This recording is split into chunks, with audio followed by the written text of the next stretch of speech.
आज हम लोग आपकी कक्षा 12 में कवि श्री रामधारी सिंह दिनकर जी द्वारा रचित अभिनव मनुष्य के 6वें पद्यांश का संदर्भ, प्रसंग, व्याख्या, काव्य सौंदर्य और इस पद्यांश पर आधारित आपकी बोर्ड की परीक्षा में पूछे जाने वाले संभावित प्रश्नों को हल करना सीखेंगे। लेकिन सबसे पहले हम लोग हमेशा की तरह इस पद्यांश में जितने भी शब्द आए हैं पहले इन सभी शब्दों पर एक नज़र डालेंगे और यदि इनमें से किसी का अर्थ कठिन है तो पहले उसका सरल अर्थ देखेंगे, फिर उसके बाद हम लोग इस पद्यांश की व्याख्या को सीखेंगे। तो चलिए सबसे पहले हम लोग इस पद्यांश में आए हुए सभी शब्दों का सरल अर्थ देख लेते हैं।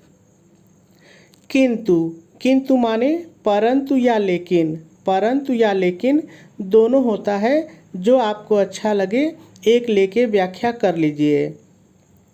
नर, नर माने मनुष्य, नर माने मनुष्य। प्रज्ञा, प्रज्ञा माने बुद्धि, प्रज्ञा माने बुद्धि। लेकिन जब दोनों को एक साथ कहेंगे नर प्रज्ञा तो इसका मतलब हो जाएगा मनुष्य की बुद्धि, मनुष्य की बुद्धि। सदा, सदा माने हमेशा, सदा माने हमेशा। गतिशालिनी, देखिए गतिशालिनी का मतलब गतिशील, यानी जो हमेशा आगे बढ़ती रहे, जो हमेशा आगे बढ़ती रहे। उद्दाम, उद्दाम माने तीव्र, प्रबल, प्रचंड। तीनों होता है, जो भी आपको अच्छा लगे एक लेकर के व्याख्या कर सकते हैं। ले नहीं सकती, तीनों शब्द सरल है, कहीं कोई दिक्कत नहीं है। कहीं मतलब कहीं पर भी, कहीं मतलब कहीं पर भी। रुक मतलब रुक कर, रुक मतलब रुक कर। एक पल, देखिए सरल है, चाहे आप एक पल कहिए या बदलना चाहें तो इसको कह सकते हैं एक क्षण, एक क्षण, ठीक है। विश्राम, विश्राम माने आराम, विश्राम माने आराम। यह सरल है, ये पृथ्वी के लिए आया है, तो जब हम लोग यह कहेंगे तो इसके साथ पृथ्वी भी जोड़ लेंगे, ठीक है।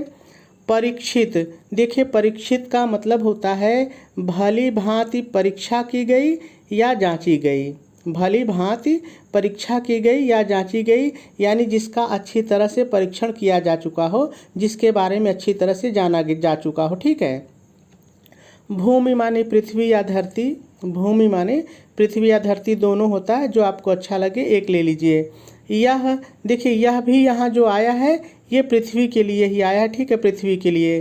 पोथी माने पुस्तक या किताब, पुस्तक या किताब दोनों होता है, जो आपको अच्छा लगे एक ले लीजिए। पठित मतलब पढ़ी हुई, पठित मतलब पढ़ी हुई, यानी जिसको पढ़ा जा चुका हो, जिसको पढ़ा जा चुका हो। प्राचीन मतलब पुराना या पुरानी दोनों होता है, वाक्य के अनुसार बैठा लीजिए। सोचने को सरल है। दे, ये भी सरल है। उसे, देखिए उसे का यहाँ पर मतलब है मनुष्य को, यानी कि आधुनिक मनुष्य को। उसे जब आएगा तो हम लोग मनुष्य कहेंगे या आधुनिक मनुष्य, ठीक है। अब बात कौन, तीनों शब्द सरल है। नवीन मतलब नया या नई, नया या नई, जैसा आपका वाक्य मांगे। यह जो शब्द आया है ये पृथ्वी के लिए यहाँ पर भी आया है, यह माने पृथ्वी। लघु ग्रह, देखिए लघु ग्रह माने छोटा ग्रह, छोटा ग्रह। भूमिमंडल सरल है, भूमिमंडल मतलब चाहे भूमि कह लीजिए चाहे भूमिमंडल कह लीजिए, कोई दिक्कत नहीं है। व्योम, व्योम माने आकाश, व्योम माने आकाश। यही व्योम के लिए ही है, ये जो यह है आकाश के लिए है, ठीक है, व्योम। संकीर्ण मतलब सिकुड़ा हुआ या छोटा, संकीर्ण माने सिकुड़ा हुआ या छोटा भी आप कह सकते हैं, क्योंकि जो चीज़ सिकुड़ेगी तो छोटी ही होगी। चाहिए नर को, कोई दिक्कत नहीं है, अगर नर को चाहिए तो आप मनुष्य को कर सकते हैं, नर को मनुष्य को चाहिए। नया सरल है, कुछ ये भी सरल है और ये भी सरल है। जग, जग माने संसार, जग माने संसार, ठीक है। विस्तीर्ण मतलब विशाल, विस्तीर्ण मतलब विशाल या फैला हुआ, तो विशाल कह लीजिए, कोई दिक्कत नहीं है। तो सभी शब्दों का सरल अर्थ हो गया। अब हम लोगों को इस पद्यांश की व्याख्या सीखनी है, लेकिन व्याख्या सीखने से पहले थोड़ा सा हम लोग इसका संदर्भ और प्रसंग लिख लेते हैं। फिर उसके बाद हम लोग इसकी व्याख्या करेंगे, क्योंकि आपकी बोर्ड की परीक्षा में संदर्भ और प्रसंग भी लिखने के लिए आ जाता है। ठीक है, तो चलिए सबसे पहले हम लोग इसका संदर्भ लिख लेते हैं। आप संदर्भ हेडिंग डालेंगे, डैश डालेंगे और डैश डाल करके लिखेंगे प्रस्तुत पद्यांश हमारी पाठ्य पुस्तक हिंदी।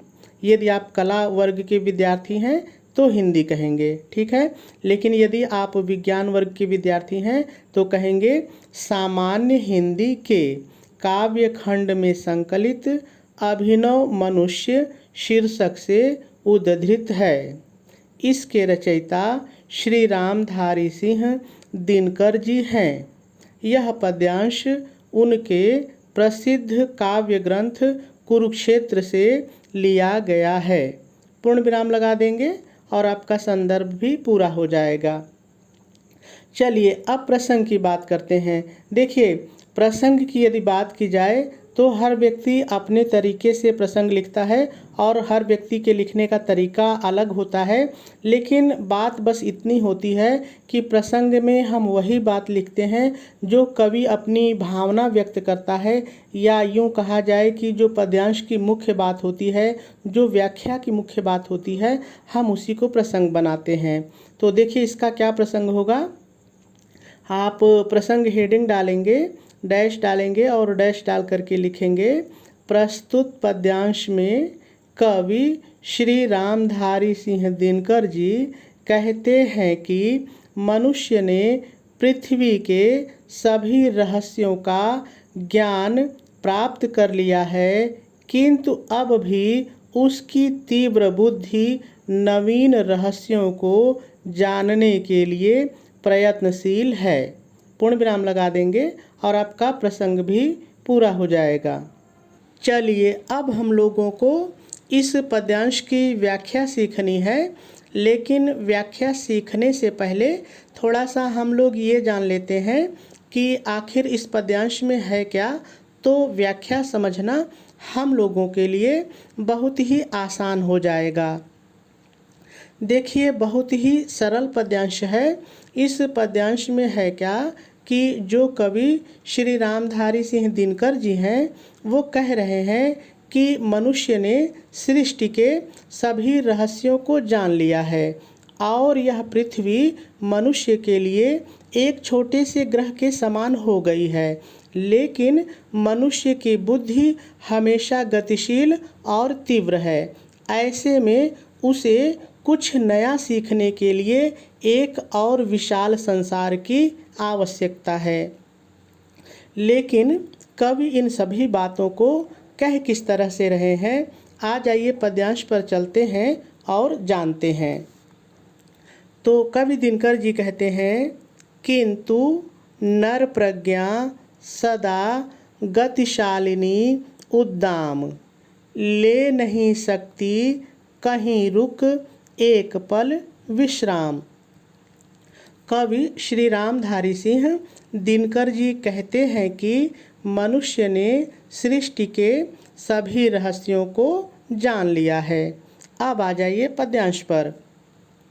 जान लिया है, लेकिन मनुष्य की बुद्धि हमेशा गतिशील और तीव्र रही है।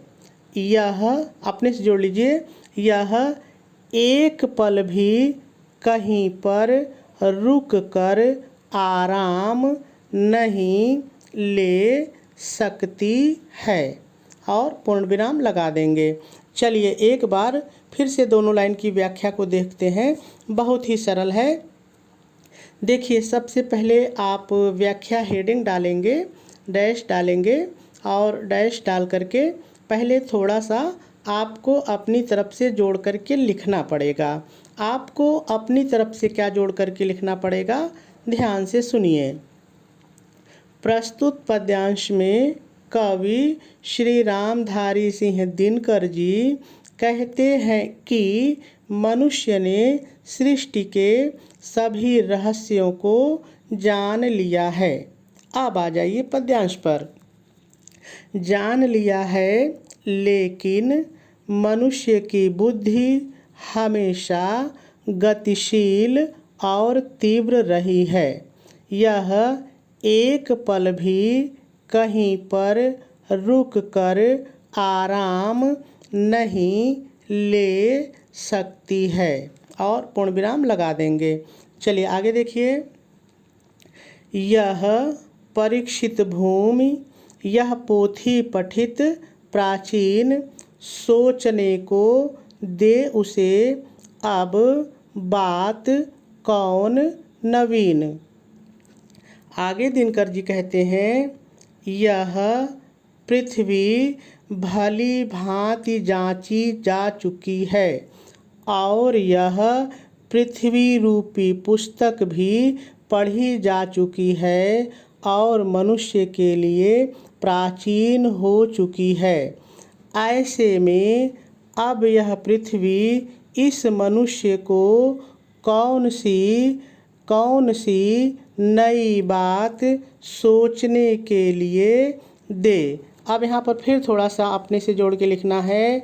अर्थात मनुष्य के सामने यह समस्या है कि अब वह किस ओर अपने कदम बढ़ाए। और पूर्ण विराम लगा देंगे। चलिए एक बार फिर से दोनों लाइन की व्याख्या देखिए, बहुत ही सरल है।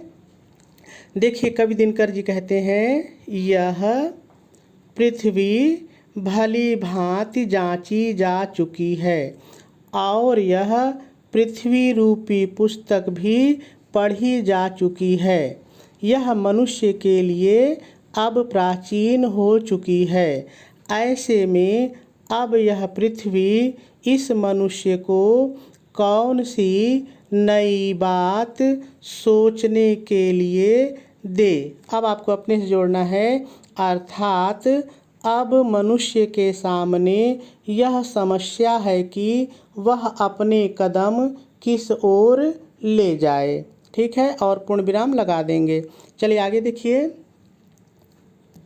आगे कवि कहते हैं, यह लघु ग्रह भूमिमंडल व्योम यह संकीर्ण, चाहिए नर को नया कुछ और जग विस्तीर्ण। बहुत ही सरल लाइन है। कवि कहते हैं, यह भूमिमंडल मनुष्य के लिए एक छोटे से ग्रह के समान है और यह आकाश भी मनुष्य के लिए अत्यंत छोटा हो गया है। इसलिए मनुष्य को कुछ नया क्षेत्र और विशाल संसार चाहिए। फिर आपको अपने से जोड़ना है, जिससे वह नई चीज़ों के बारे में जान सके। और पूर्ण विराम लगा देंगे। चलिए एक बार फिर से दोनों लाइन की व्याख्या देखिए, बहुत ही सरल है। देखिए कवि दिनकर जी कहते हैं, यह भूमिमंडल मनुष्य के लिए एक छोटे से ग्रह के समान है और यह आकाश भी मनुष्य के लिए बहुत ही संकीर्ण, बहुत ही छोटा है। ऐसे में इस मनुष्य को कुछ नया क्षेत्र और विशाल संसार चाहिए, जिससे अब अपने से जोड़ना है, जिससे वह नई चीज़ों के बारे में जान सके। और पूर्ण विराम लगा देंगे और आपकी व्याख्या भी पूरी हो जाएगी। अब हम लोगों को इस पद्यांश का काव्य सौंदर्य और इस पद्यांश पर आधारित आपकी बोर्ड की परीक्षा में पूछे जाने वाले संभावित प्रश्नों को हल करना सीखना है। तो चलिए पहले हम लोग इसका काव्य सौंदर्य देख लेते हैं। यदि इस पद्यांश में रस की बात की जाए तो इसमें शांत रस है। ठीक है, और यदि छंद देखा जाए तो यह मुक्तक छंद है। और यदि अलंकार की बात की जाए तो इस पद्यांश में मुख्य रूप से अनुप्रास, उपमा और रूपक, ये तीन अलंकार हैं। ये तीनों अलंकार कहाँ पर हैं? चलिए हम लोग पद्यांश पर चलते हैं और देखते हैं ताकि आपको भूले नहीं। देखिए जब आप यहाँ पर ध्यान देते हैं तो लिखा है रुक, एक। यहाँ पर भी देखिए अंत में क है और यहाँ भी अंत में क है, तो यहाँ पर क वर्ण की पुनरावृत्ति होने के कारण अनुप्रास अलंकार है। ठीक है। उसी तरह से जब आप यहाँ देखते हैं पोथी पठित प्राचीन में, तो देखिए यहाँ पर भी पहले प आया है, यहाँ पर भी पहले प आया है और यहाँ पर भी पहले प आया है। तो यहाँ पर प वर्ण की पुनरावृत्ति होने के कारण यहाँ पर भी अनुप्रास अलंकार है। ठीक है। तो पहला अलंकार हो गया। अब देखिए जब हम लोग यहीं पर देखते हैं तो व्याख्या करते समय हम लोगों ने कहा था पृथ्वी रूपी किताब या पृथ्वी रूपी पुस्तक, तो यहाँ पर रूपक अलंकार है। ठीक है। दूसरा अलंकार भी हो गया। अब तीसरा देखिए, जब यहाँ पर हम लोगों ने व्याख्या की थी तो हम लोगों ने कहा था कि ये जो पृथ्वी है एक छोटे से ग्रह के समान हो गई है, छोटे से ग्रह के समान हो गई है, यानी यहाँ पे उपमा अलंकार है। ठीक है। तो तीनों अलंकार हो गए। चलिए अब आगे देखते हैं। यदि हम लोग इस पद्यांश में भाषा की बात करें तो इस पद्यांश की जो भाषा है वो साहित्यिक खड़ी बोली है, शैली इसकी प्रबंधात्मक है, गुण इसमें प्रसाद है, और यदि शब्द शक्ति देखें तो शब्द शक्ति इसमें लक्षणा है। ठीक है। चलिए अब हम लोग इस पद्यांश पर आधारित पूछे जाने वाले संभावित प्रश्नों को हल करना सीखते हैं। लेकिन पहले हम लोग थोड़ा सा प्रश्न की सूचना पढ़ लेते हैं कि आखिर आपके बोर्ड के पेपर में प्रश्न पूछता कैसे है। तो देखिए प्रश्न इसी तरह से पूछता है, आप भी मेरे साथ पढ़ लीजिए। उपर्युक्त पद्यांश को पढ़कर निम्नलिखित प्रश्नों के उत्तर दीजिए। और आपके बोर्ड के पेपर में पद्यांश के नीचे इसी तरह से 5 प्रश्न रहेंगे और पद्यांश के आधार पर ही इनको हल करना रहेगा।